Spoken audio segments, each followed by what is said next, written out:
Get us started here. Good afternoon, everybody. My name is Anthony Nappi. I'm the nurse liaison for this initiative, Virginia Impact. I want to welcome everyone to our kickoff webinar. Virginia Impact is an initiative funded by VDH, and UVA is one of the partners under the Impact project, or under the VDH funded project. Impact stands for Infection Mitigation, Prevention, and Control through Technology. And what we would aim to do is improve the preparedness across congregate facilities in the state of Virginia from the standpoint of infection control. It's an initiative spurred by COVID. I will pass it on to Laurie Archibald-Pannoni. She's our medical director and the program lead. So Laurie. Thank you so much, Anthony. It's great to have you all join us today. Thanks for joining us for the kickoff for our Project ECHO series for Virginia Impact. I'm Laurie Archibald-Pannoni. I'm a geriatric physician here at UVA. As Anthony was mentioning and has talked with many of you about already, our goal with this initiative is to really bring together people working in congregate care communities and to have a particular focus on infection control and management. This goal grew from our early COVID experiences with many of the people that are on the call today. And, we learned early on, pandemics are hard, right? They're really hard. And especially as we were getting physically separated from one another, that just added to the level of fear and stress. And we, soon all realized that, yeah, pandemics are hard, but they're even harder when you have to go through them alone. And so really building a community for support and dialogue were key to getting us all through the public health emergency. It kind of in short, pandemics are better with friends. So thinking back to 2020, nobody wants to go through what that was like again. So we really aim to have Virginia as most prepared with infrastructure to work together.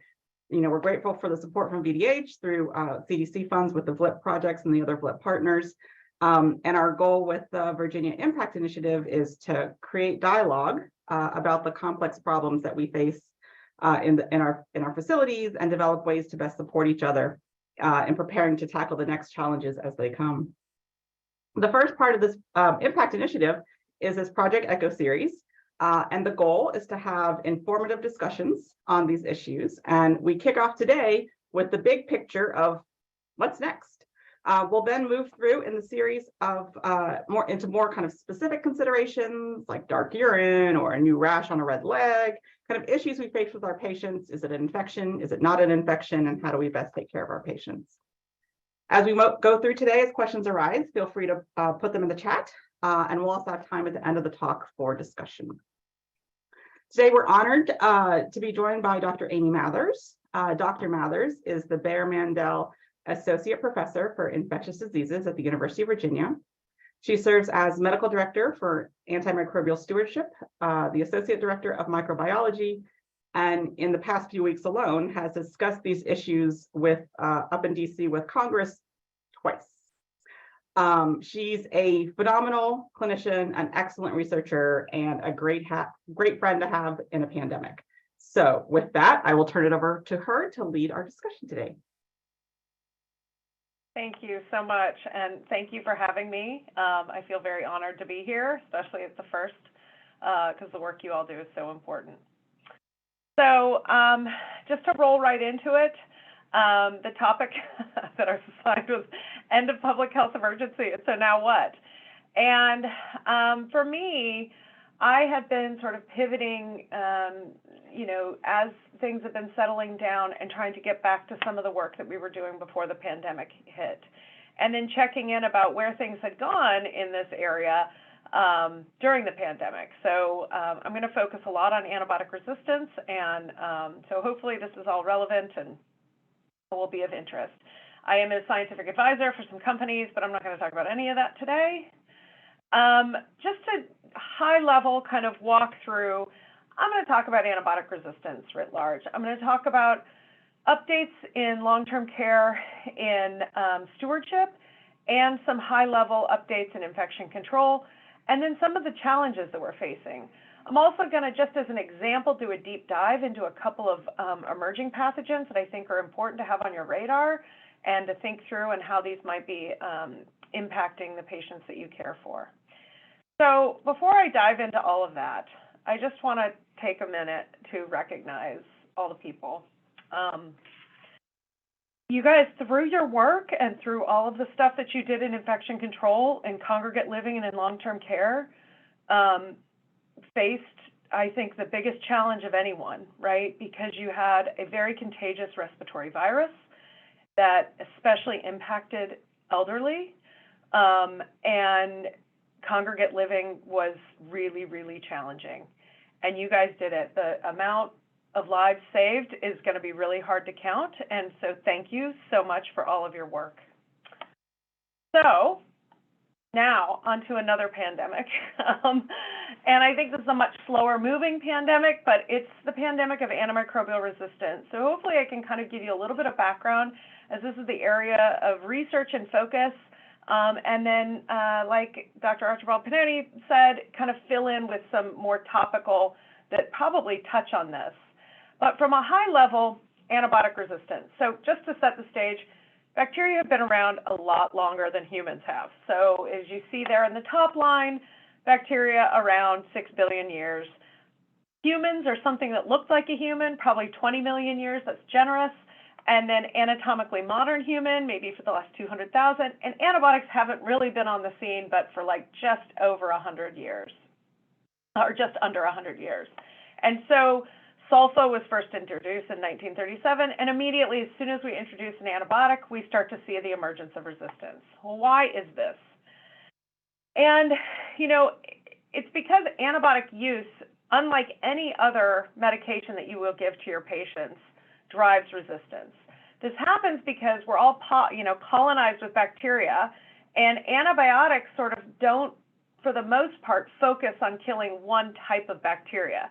They kill a lot of bacteria. So there's a lot of so-called collateral damage. And so you can kind of see in this, figure where you've got antibiotic resistance and you've got a lot of purple bacteria that are represented as susceptible. You give an antibiotic, you kill all of those off, whether they were the cause of the infection or not, and all that's left is antibiotic-resistant bacteria, and then that can go on to spread to the next patient. So sort of the more we use antibiotics, the more we lose antibiotics. And so I think, having been in this space for a long time, that we're unlikely to see probably another penicillin come to market ever. They've been looking very hard for a new type of drug that would do what penicillin did for humanity, and we have yet to find that. So, well, how many people are impacted by antibiotic resistance? And I would say that the global burden, this is a recent paper that came out mid last year, estimating, so it's mathematical modeling, so you can take some of this with a grain of salt, but based on the current estimates, antibiotic resistance is thought to be responsible for the third leading cause of death, that it contributes to the third leading cause of death. And this is bacterial infections, antibiotic resistance. And so if you just take out the people who died of an infection and you just attribute it to the antibiotic resistant alone, it's the 12th leading cause of death, which is even the more concerning statistic. And so I think our ability to detect and isolate is going to be paramount. Just to think through what a world without antibiotics, not to terrify everybody, looks like, but this is some of what we potentially are facing and why it's so important to reduce the spread of antibiotic resistance is because prior to, we use antibiotics all the time. And this is just a statistic from what happened before we had antibiotics. And for example, just getting a prostate transurethral resection, or a TURP, of the prostate, essentially 6 people died of sepsis because there wasn't such a thing as prophylaxis. Some people did get sulfa, but then they had the complication of having no white count after that. And so we really like antibiotics, and they make a lot of things possible. They make surgery possible, dialysis possible, cancer, chemotherapy, treatment of inflammatory conditions like rheumatoid arthritis, and organ transplants. All of these things we cannot do without good, effective antibiotics. We know that antibiotic resistance in our individual patients increases the risk of hospitalization, length of stay, cost, risk of transfer to the ICU, and risk of death. So CDC for several years now has been on a campaign, and a lot of these slides come from the CDC, to really improve antibiotic use. Partly, again, because we don't have another penicillin around the corner, we really need to be guardians of the antibiotics that we have. And so that means, trying to preserve them as there's probably not another antibiotic coming, or effective antibiotic that treats a lot of people. So I've already covered some of this, that antibiotics are the only drug where use in one patient can impact effectiveness in the other. I can take as much lisinopril as I want, and I will never give you a lisinopril-resistant hypertension. And so, making sure that you've got patient safety through treatment of infections is very, very good. And so understanding what your resistance is so you can actually target it. Reducing C. diff, I'm going to talk specifically about that in a moment. And then heightened awareness posed by antimicrobial resistance to encourage better use. So what is our government doing, and what is our role in that?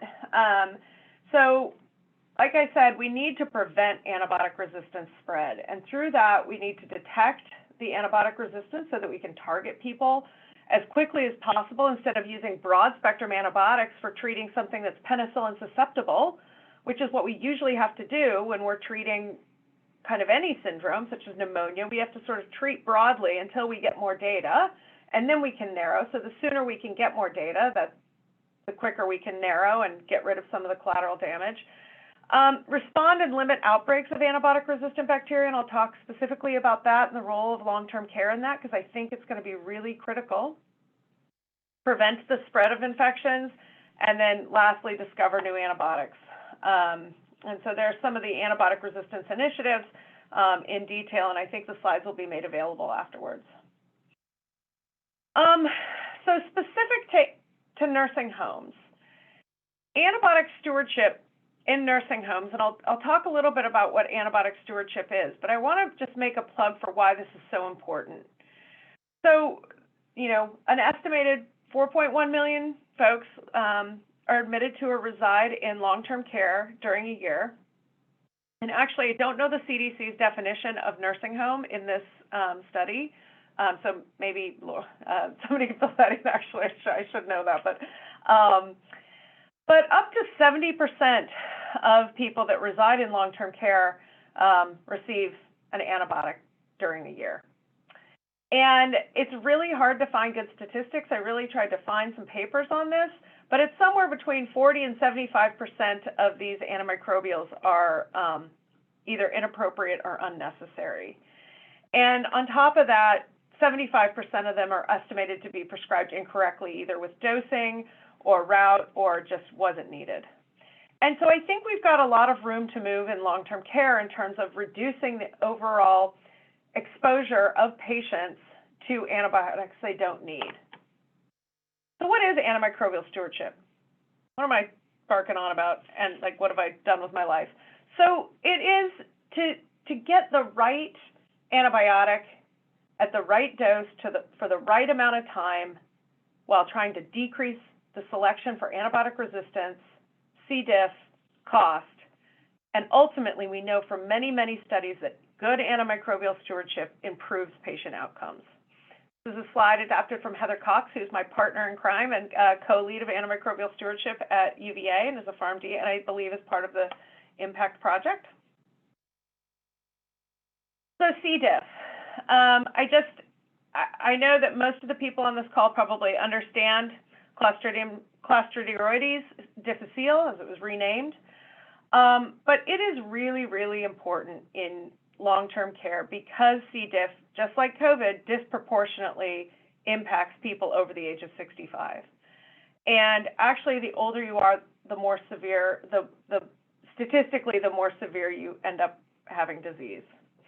And so it's really important because even a single dose of antimicrobials can put you at risk for C. diff because it disrupts your gut flora. And then this organism, which is very common and sometimes commonly carried by people, can then take over and cause an inflammatory bowel situation that can even end in death, but definitely can cause severe diarrhea. And so we want to make sure that every antibiotic dose that we give is as spot on as it could possibly be to avoid cases of C. diff and protect patients. So there's been a lot of work in the last 3 years, which has been basically during the entire pandemic, to try to help build antimicrobial stewardship in skilled nursing facilities or long-term care.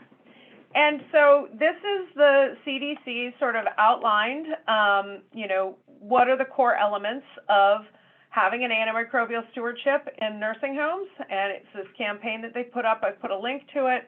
And there's a lot of really good materials there. I will say this mirrors almost identically what we're supposed to be doing in the hospital. And in fact, this is identical flyer of leadership commitment that you've got somebody in the C-suite of your organization that is supporting and putting resources to antimicrobial stewardship, that you've got a physician, pharmacy, people who are ultimately responsible for doing antimicrobial stewardship and developing protocols to make sure that every dose of antibiotic is given and necessary, given at the right dose for the right patient.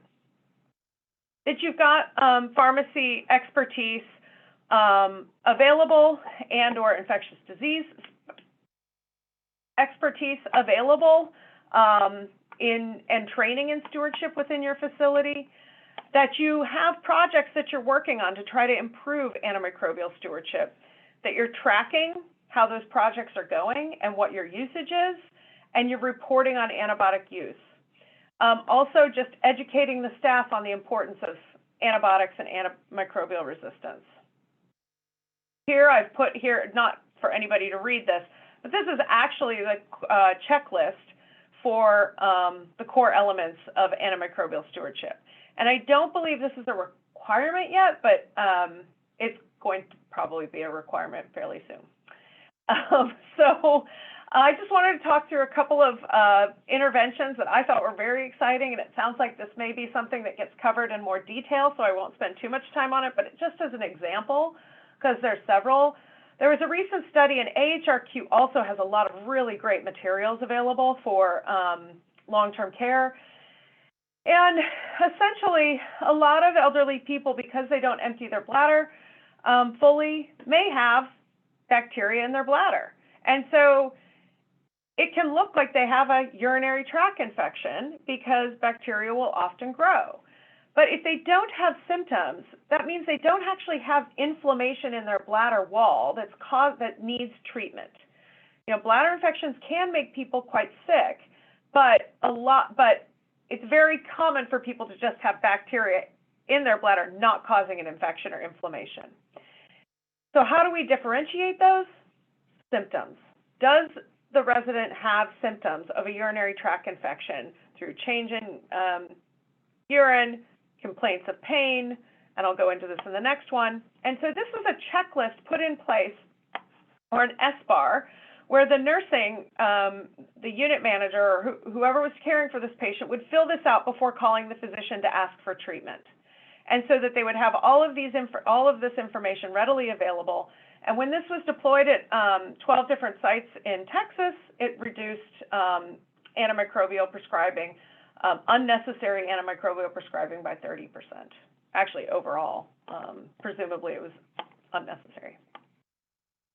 I also wanted to highlight this awesome tool. And so this is, a readily available click-on tool, that you click on urinary tract infection as the infection that you're suspecting, and then you have to answer a couple of questions, and there's just education built in right here. Urine cultures should not be performed on a scheduled basis. They shouldn't be done to identify urinary tract infection if somebody doesn't have symptoms. Cloudy or smelly urine is not a sign, et cetera, et cetera. And so these are all really important indicators of whether or not that inflammation is there, and it's not just bacteria that you're treating that are going to be there and then become antibiotic resistant, and then when the patient does need treatment, you have to use a bunch of different antibiotics to try to get them better. So I just clicked on none of the above, and it told me, you know what? This patient probably doesn't have a urinary tract infection. And so To roll through the rest of this, if you are suspecting infection, an infection that requires antimicrobial treatment, trying to get good microbiology is really important. Making sure that you can make the diagnosis, that if any of this needs to be done, and it can help you determine the dose, the duration, and then most importantly, when you get back susceptibility data on a urine culture, if you've sent one because somebody had symptoms, that you actually tailor and narrow your antimicrobial therapy to that so that you're not post-selecting for other resistance mechanisms. If you've got an ampicillin susceptible E. coli, you should use amoxicillin. So here's a bunch of different ways to work with your medical staff on how you can minimize collateral damage. We know that fewer antimicrobial days are necessary, so shortening for the course if you make the diagnosis. We don't need to treat urinary tract infections for 14 days anymore or pneumonia. Stop empiric antibiotics when you realize that it wasn't really an infection. Respond, and then don't, antibiotics have been labeled drugs of fear. I'm not sure what's going on with this patient, so I'm just going to see if antibiotics won't make them better. And that happens a lot in the hospital. Target therapy when possible, like we were just talking about, and know who's at risk for antimicrobial resistant organisms because you may need to use different antibiotics. So again, back to my old friend penicillin, we know that the durations that we used to have were quite a bit longer, but actually, if you go back to the first use of penicillin back in 1943, they're saying I don't know, give 2 or 3 days and people seem to do much better. And so coming back from our 14 days for community-acquired pneumonia, we're now at 5 days, should be standard duration for community-acquired pneumonia. Intra-abdominal infection, once drained, 4 days. Urinary tract infection, 7 days for catheter-associated, but 3 days for females, uncomplicated urinary tract infection. And CLABSI, depending on line removal and a bunch of other things, or a central line associated bacteremia, 5 to 7 days is sufficient. All right. To switch gears from stewardship to other, I just want to talk a little bit about antibiotic resistance, a couple of specific organisms and what's happened during COVID. I think it's really important to understand that one of the things that happened during COVID is we were all really, really busy, and the same people that should be tracking antimicrobial resistant infections were tied up trying to keep people from spreading COVID in the hospital or in the in the facility or whatnot. And so essentially, people stopped reporting data to NHSN because there just wasn't the bandwidth. So there are several drug-resistant pathogens for which our government was tracking data and nobody submitted, not nobody, but very few people submitted enough data to understand what's going on with rates. And so those are those top drugs, including C. diff. So we don't really know where we're at coming out of the pandemic. And then where we do know and have some resolution of the data, these are the estimates. So a lot of really bad drug-resistant pathogens really were allowed to emerge sort of unchecked during the pandemic. So now what? Well, I want to just walk through just a couple of ones that are a little bit complicated and that you might hear about. So hopefully this isn't too detailed, but I think it's important that you understand because there's a lot of confusion around them. So I think one of the most important organisms that I'm seeing emerge post-pandemic is CRE. So carbapenem-resistant Enterobacteriaceae or Enterobacterialis. And we think that that's estimated to have emerged from 2019 to 2020 by 35%. But we don't really have data beyond that. Unlike Europe, the US, the tracking is not, we're trying, but it's just not where it should be. These can be really difficult to treat and untreatable. And in fact, recently had a 92-year-old admitted from a skilled facility with essentially, a very, very resistant one with just biliary sepsis. And so just keeping an eye out for this group of organisms. The reason I really want to highlight it is because the report you get back from the lab does not ever say necessarily CRE. Like the E is not an organism. Like when you think E. coli grew or Klebsiella grew, that's not how they name these. So CRE is a whole bunch of different species of bacteria all under one umbrella of resistance. And so that's why I think it's very, very confusing in the naming. It's not like MRSA. MRSA is a single species of bacteria. VRE is always Enterococcus faecium. MRSA is always Staph aureus. C. diff is always C. diff. And so that makes that all so much more straightforward. Complicating factor here is actually what we're after is these carbapenemase genes shown in red, and the bacteria can actually spread those carbapenemase genes to a bunch of different species through a bunch of different sophisticated molecular mechanisms. So your CRE may look like this Serratia, this E. coli, this Kleb pneumo, and so you've really got to pay attention to this. What's the C in the CRE? So you got to know what the E is, and you also got to know what the C is. And so the C is ertapenem, meropenem are probably the most commonly reported carbapenems. But understanding which drugs to look for when you're reading one of these reports. Hopefully your lab is flagging them and telling you about them, and then also they are supposed to be reporting them to the state. If you're seeing a lot of carbapenem-resistant Enterobacterialis, it may be time, or you might want to institute screening. Just know that in working with your public health partners or the HAI group at Virginia Department of Health, they can help you to establish carbapenem, perirectal screening if you feel like you need to isolate. We also do this as a service, but it's not free. So use your public health partners, and if they feel like it meets criteria, they will help you set up a screening program to try to eliminate transmission if you're seeing this. Again, back to sort of the alphabet soup, those different genes don't have just one name either.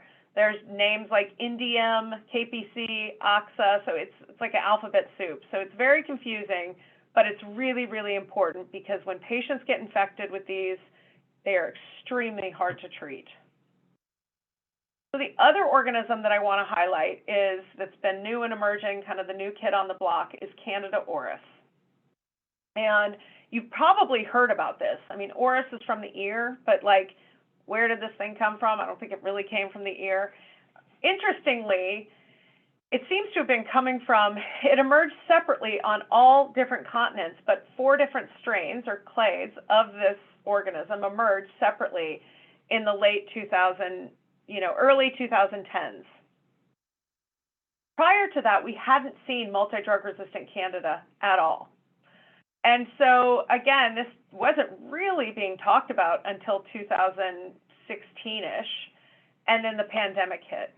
And so you can see sort of here between 2015 to 2017, we're just seeing increasing number of cases.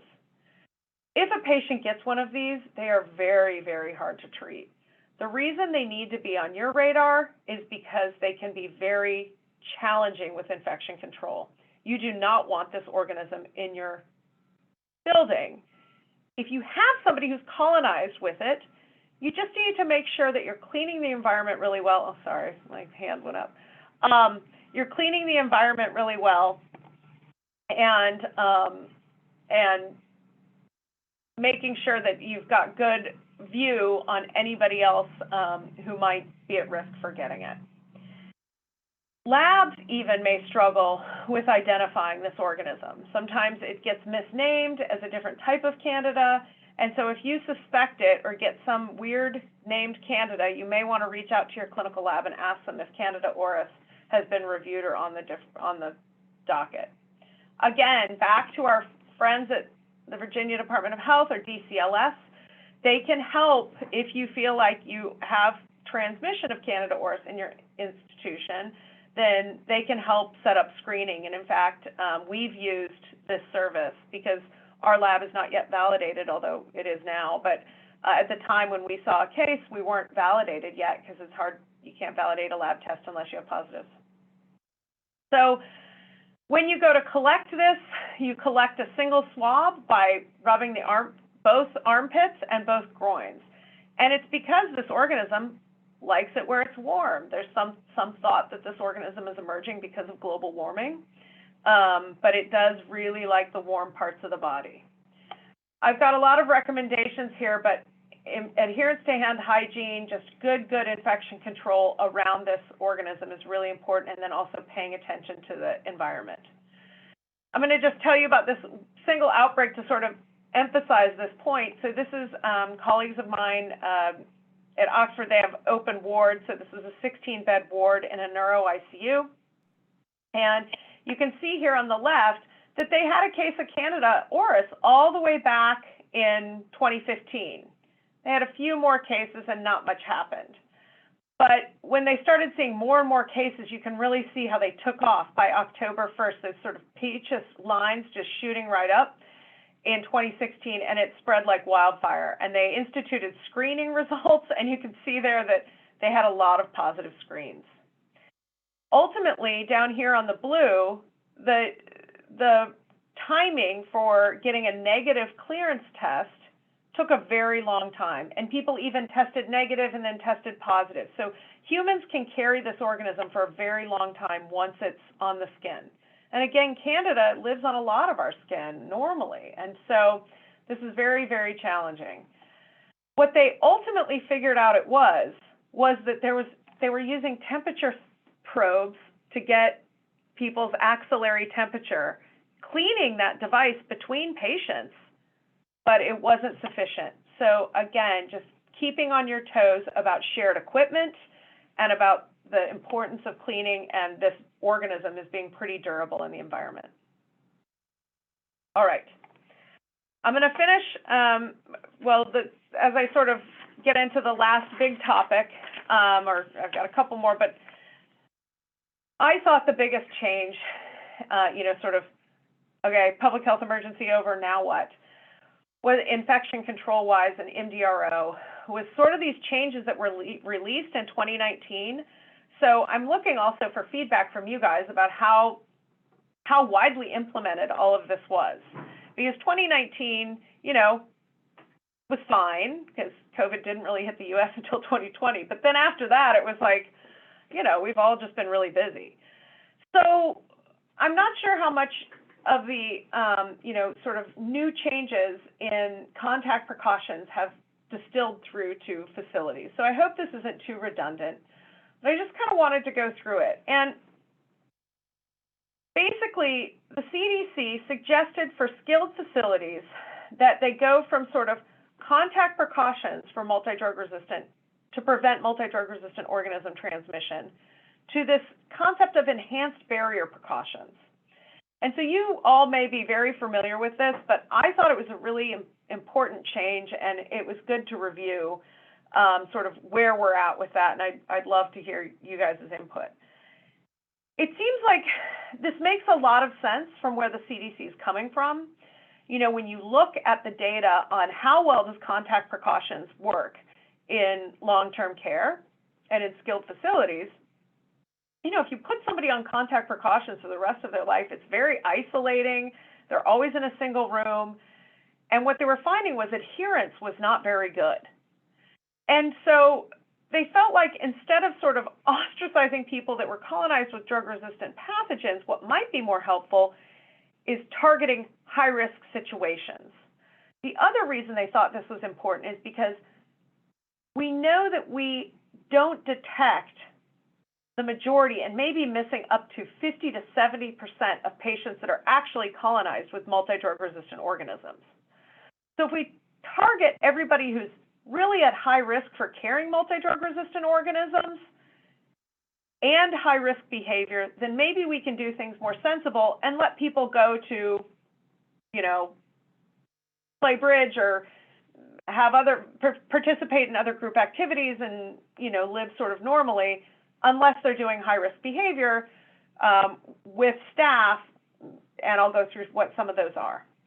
So as we all know, standard precautions we use across the board. Contact precautions, the idea is that you would give dedicated equipment and try to put in a private room, and that they shouldn't come out of their rooms unless medically necessary to participate in group activities. So pretty isolating.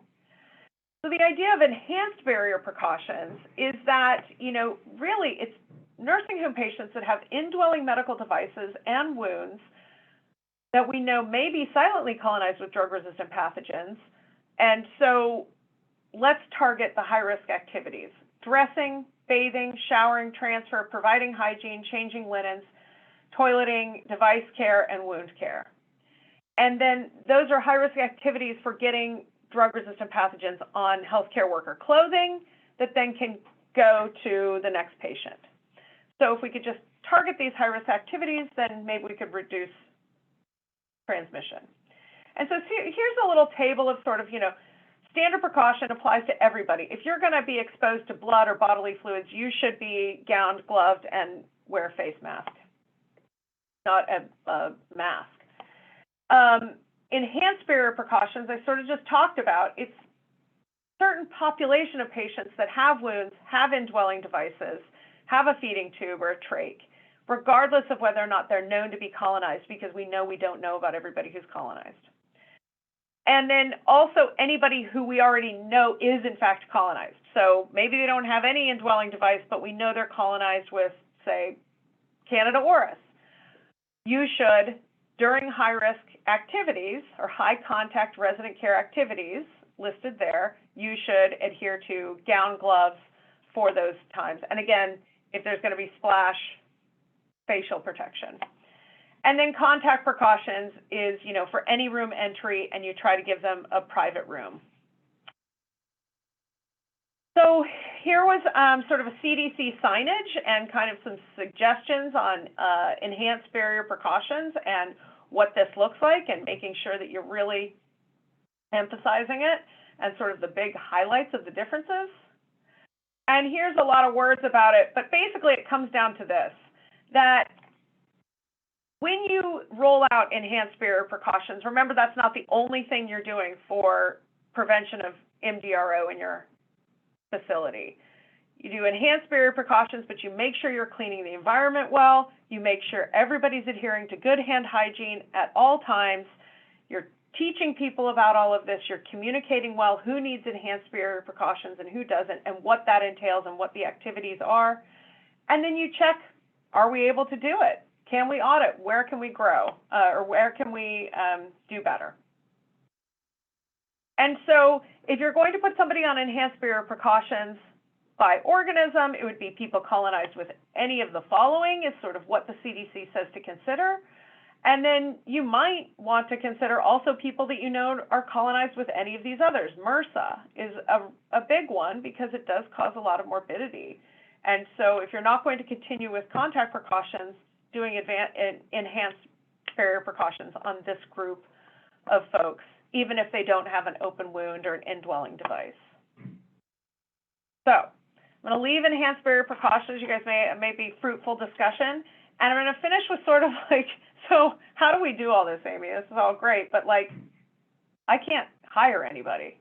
So I think now more than at any time, staffing crunches are rough and everybody is pretty burned out. And so I just want to leave you with the idea that it's really, really important to think about how to prioritize what activities you're doing to keep your residents safe and how you prioritize supporting your staff to execute good care. So I just put this up because I felt like everybody could kind of relate to this, because I think this is a pretty universal feeling coming out of the pandemic. So this was a very large study, 54,000 respondents of nursing across the U.S. So this was not specific to long-term care. But, 50% were RNs, 45% LPNs, and then nurse practitioners were a small representation. Average age shown there, and then median years of experience. And so they were allowed to click multiples, but this is pretty sad that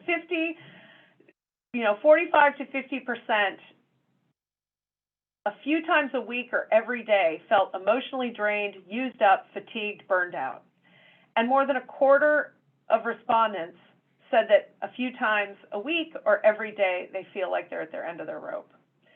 And I am just seeing that in healthcare, among physicians, among all practitioners. We know that we had a big exodus of practitioners. And so that data is now coming out here. And this is another survey that's about a year old now, so it is a little bit dated, but I would be surprised, and I would love to hear from you guys about whether or not you're still feeling this.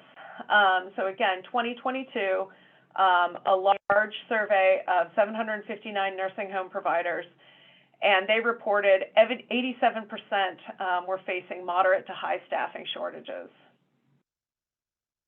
The staff that are remaining, I think we all know, are being asked to do more because we don't have as many people, right? So you're asking current staff to work overtime, you're hiring temporary staff, or you just can't admit or care for as many patients. And so we should be hiring people, but the problem is I don't know where those 2% where they said it was somewhat easy to find people, you know, but it'd be great to work there because these are ongoing challenges. 98%. I mean, you can't even get a survey to like have that great of attack rate. Somewhat difficult or very difficult to hire people. And then hired new people, blank, but like skilled people and good people. It's just really hard right now. I wanted to sort of share in my angst and just to make you aware that we are having the same staffing shortages in laboratories right now. So as somebody who's over clinical micro, we are short. We've had 5 openings in clinical micro at UVA since 2020, and we cannot fill them. And so every time we get a new person, 2 people leave or some kind of version of that. And so these ongoing chronic staffing shortages in clinical micro, as well as shortages in pharmacists. So good, well-trained antimicrobial stewardship pharmacists are hard to come by. And during the pandemic, as you may guess, our stewardship pharmacists had to do a lot of other things, including, you know, therapeutics, vaccines, and we had people leave, went to industry. And so we're just struggling to get good practice implemented. And so I just say all of this to just say, you know, if you can, make sure that the things you're doing to protect your patients and provide good infection control and antimicrobial stewardship are done thoughtfully and probably need to be thought of in the context of what is going to be, you know, you might take something that might be higher hanging fruit, but if you're not asking your staff to do quite as much, maybe that's a better strategy.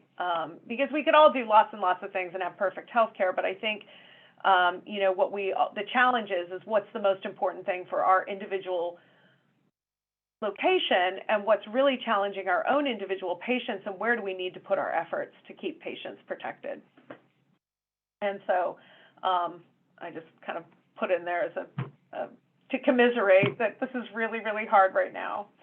And so in conclusion, you know, antibiotic resistance pathogens didn't take a break during the pandemic. Stewardship in skilled facilities is really on the up and up and is maturing and is a really exciting time actually to try to think about limiting unnecessary antibiotic use to limit the collateral damage that antibiotics have. Just wanted to make sure sort of you'd heard Candida auris and heard CRE and know a little bit more about them because they're unique challenges to your patients, kind of the concept of enhanced barrier precautions, as well as how to organize, you know, prioritize and strategize around these staffing shortages. So with that, thank you for all that you do, and thank you so much for listening to me for a little bit. Oh, thank you so much, Dr. Mathers. That was wonderful, frightening, but wonderful, and I think realistic. This is kind of where we've been, where we're going, and it's important that we all are aware and can be there to work together. Just a little bit before we get to questions, just to let you all know that to obtain your CE credit, we will send out information after this along with the slides and link to the recording that will have the activity code in it. And if you wouldn't mind clicking to the next slide. And then we also, you know, have this as a kickoff of our series of other discussions. So with that, I really wanted to open it to the group for questions or comments or anything else, concerns that people may have or want addressed here today. While folks are thinking about it, perhaps unmuting, I do have a question for Dr. Mathers. You know, you mentioned that antibiotics are sometimes considered a drug of fear. We don't know what's going on. We obviously want to have our patient be healthy and do better. And so it may be something that we grab to because we just don't know what to do. Understanding, as clinicians that there's complications and we need to think through and we need to be thoughtful in our use of antibiotics is important. But what can then be challenging is having that discussion with patients or with patients' families about how to balance that.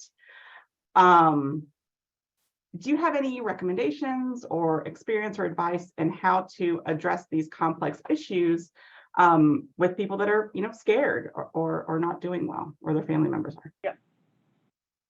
Yeah, no, it's very hard. And so I think one thing that I find that helps is just, again, if at all possible, building trust and making sure that the loved one's family understands that if you're not prescribing an antibiotic, that you're committed to making sure that you're ready to revisit the issue if it needs to be revisited, and that you're looking out for their patient. And then also, I think we need to educate the public on the downsides of antibiotics.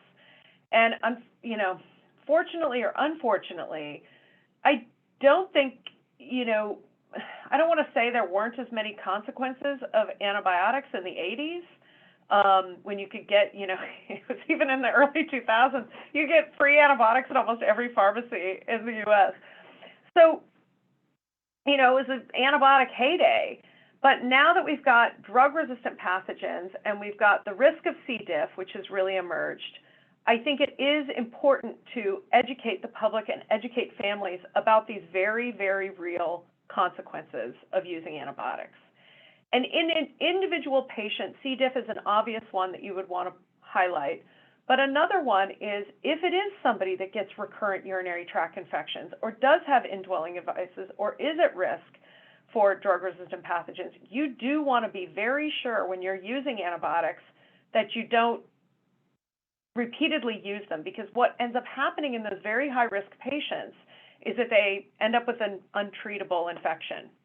And so you want to sort of save, even within an individual patient, the antibiotics so that you make sure you've got something that will work down the line when they do really have an infection. And then just committing to the patient that you will look after them and make sure if they do need an antibiotic, you will give it. Great question. It's hard. Thank you. I think that's great advice. And there are, you put up the S bars and the different diagnostic criteria, I think, that are important for, all of us on the front lines to think through when we're assessing a patient, and to make sure that that trust is there with the patient and the family is critical in all that we do.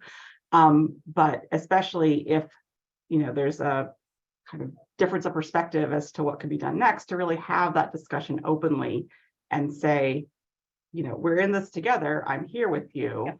The not doing antibiotics is not treating, but it is all of these other things as well. And so I think that's really great advice, and things that we'll come back to through the series as well, as we're talking about the different specific conditions. Like dark urine is one that, we come across very often, that you kind of mentioned, that is hard. It's hard in a lot of situations because we have complex patients with complex function, complex cognitive issues, and it's a complex picture, but having that basis of trust and open communication is so important. So thank you for that.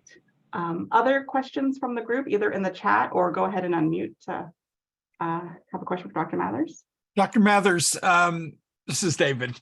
And my question is about non-residential facilities, day programs, PACE programs, congregate settings like schools for neurodevelopmentally disabled adults. Number one, how do we do antibiotic stewardship when we're not the prescribing source? It's hard to know who's on an antibiotic, but should we be following that? And number two, the thing that really scared me, should we be on guard for Candida auris as something that we could potentially see, and how do we stay alert to that? Yeah. So, I think, yeah, and I don't want to terrify anybody about the Candida auris, but it is really, you do not want to have it take over your facility, because I do know a lot of hospitals where once it gets in and it spreads, it's really hard to get out of the environment. And so, to answer your second question first, I think this is the start of it, just raising awareness so that if you hear that term Candida auris, you're kind of on your toes. And again, I think this concept of sort of the enhanced barrier precautions and sort of these day programs where people are coming together, not doing high risk activities together necessarily, where there's a ton of, over contact, but then making sure that if you do know somebody's colonized, even in a day program, and you're going to be doing toileting or you're going to be assisting them in some way that's providing intimate contact, that you actually do adhere to contact precautions. So, or you do adhere to, gowning, gloving, and trying to reduce transmission on clothing, and obviously adhering to good hand hygiene. I think we need to be making sure that we're communicating and we're asking, especially when somebody's transferred or moved around. You don't want to stigmatize somebody for being colonized with one of these organisms. It certainly is not their fault, but you also just want to make sure that you're not transmitting it to the next person. So that's kind of why I like this enhanced barrier precautions. It's more, rather than labeling an individual, it's labeling the activity and labeling who's at risk. And then people that are colonized, you would use them in different settings. With the antibiotic stewardship at outpatient, I don't know. I mean, it's really hard. I think a lot of these messages really need to get to providers, and making sure that we support, these types of programs to think through. There's been a lot of movement when Dr. Archibald Pannoni was talking about, the dark urine, and one of the challenges that you guys have is, I'm like, oh, well, if they have suprapubic pain or all those things, well, if somebody's got cognitive impairment at baseline, they may not articulate their symptoms very well. And so, but there has been a lot of work done in the sort of altered mental status or confusion and dark urine space to show that those two symptoms do not necessarily mean that somebody has a urinary tract infection. And so really pulling out that data and getting educated on what to do and how to address some of those issues, when it's easy to just say, oh, let's just see if Bactrim helps. Yeah, education for the caregivers at home about those decisions, and that question of trust that you talked about with Laura, I think are important. And those programs communicating these issues well. So that was very helpful. Thank you. I would add, David, coming from being a recent clinician at a PACE center, which functions as a day center, especially in the context of the staff shortage, kind of the global staff shortage of clinicians, CNAs across the board. One, it's extremely difficult. And when you kind of look at what's happening on the ground in a day center, when I think of just one activity post lunch, everyone finishes lunch, everyone has to go to the bathroom right after lunch. And it is just kind of rapid fire, one after another. Probably 75% of the folks need physical assistance in and out of the bathroom with hygiene tasks, that kind of thing. And really, it's just difficult to keep up with from the standpoint of frontline staff and strict adherence to precautions. That said, I'm not making excuses, but when I look at kind of the partners across this initiative under VDH that we're a part of, we're addressing that, and other partners are addressing actually physically going into adult day centers, reworking policies from the standpoint of infection control, hand hygiene, PPE use, and actually implementing changes on the ground in person. And it's a challenge. So it's not necessarily a question. It's just pointing out just the mechanics of really keeping up with it is extremely difficult given the volume and the context of the staff shortage. Good afternoon, Dr. Maris. Hi, Dr. Gordon. Long time. Interesting. Thank you for the presentation. Quite informative. So I recognize as well that there might be some host factors. That is one of those intricate components of this whole issue. And especially with this subset of population. And we have those in the long-term care setting versus those who don't. And how are we able to differentiate between the rates among the different groups? Whether, and how, or is it that those in the long-term care setting constitute the significant driver that causes the spillover into the wider hospital setting, or vice versa? Also, I was thinking about the contributing factors, and how those could be used to develop maybe like algorithms to kind of streamline processes to help to make this decision making a little easier, especially given the shortage among staff that we are having at this point, and also the antecedents that supports those, that facilitates the development of these antimicrobial resistant organisms that we are seeing. And so it's kind of a very difficult position to be in. And I believe that one of the challenges was that whilst the evidence were there before, even before COVID, but like you mentioned, during the COVID event, the underreporting, and because of the change of focus, it kind of led to this falling beneath the cracks, as it were. And now after COVID, post-COVID, now we are seeing this new emerging situation is expanded because of the gaps that occurred during the COVID event. And so how do we then, so we are in a position now where we're trying to play catch up, and it's very hard. And you mentioned one critical point, that there is no site, that there's no site, there's no place in sight for penicillin for any time in the near future or whatever. So we are in trouble.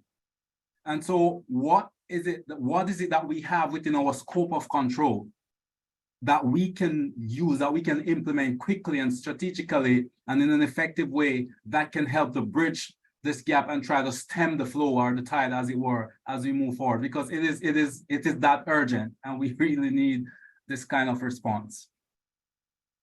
So I'll just make a couple of high-level comments, Kenneth. I completely agree. I don't want to panic anybody, but I mean, we've got some challenges ahead. And I think, again, back to what we learned from the pandemic, I do not see antibiotic resistance as that much, as completely distinct. There are so many parallels between COVID and antibiotic resistance in that we need to work together. And I think traditionally, hospitals have been one thing that's sort of its own thing and sort of operates in a silo, and then skilled facilities or long-term care operating in a bit of a silo, and public health sort of being like,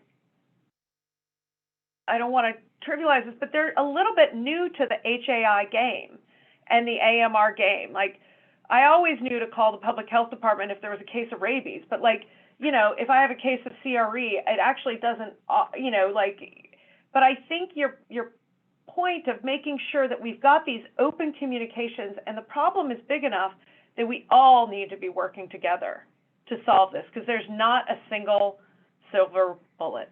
I don't think penicillin is coming. I think that we need to prevent.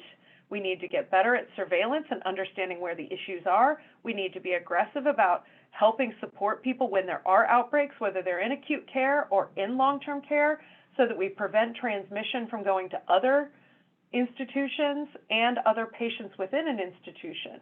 And so getting all of those kind of ducks in a row, I think, has just never been more important, and just supporting each other, sharing knowledge. Like you said, there needs to be a lot of research in this area. There are huge knowledge gaps about what works and how to target your efforts to prevent transmission. I think one of the things that someone posted over here in the chat where they talked about satisfaction scores. If patients don't get antibiotics or what med they believe they need, they give poor scores. And Yep. speaking about education, that to me, I feel like opens up and offers up an opportunity to not only educate, staff and patients, but really maybe there's an opportunity to direct education to family members. And I wonder if anyone on the call has any ideas or has done any work around that. And if not, how could we, as the Virginia Impact team, help collaborate with, this group of leaders that's here on this call to think about how to create that type of content in a way that is easy to digest and easy to hand over and give to those family members so that there's a real understanding of why choosing not to give an antibiotic actually might be more impactful than giving it. Yeah, couldn't agree more. And I think, I know we're out of time, but I think that in the U.S., the awareness around antimicrobial resistance is not what it is in many other countries. Thank you for that point. I think that really leads to the fact that we need this dialogue. We need to talk with each other. We're figuring out things on our own in little pockets, and I think we really need to share those best practices, come together to create something that's evidence-based and that we can easily implement to other facilities. With that, I will say, if there are other questions, feel free to send us an email. We're happy to get in touch, with Dr. Mathers if we have other questions, and to certainly keep this conversation ongoing. We will send information about the CME, the CE credit in detail. And I also wanted to highlight, we have a series ongoing, but there also are other BLIP partners who have lots of projects ongoing, as well as through VDH. So we have some of that information in the slides as well. So thank you all for joining us. I hope to see you at our next series session as well. Have a great day.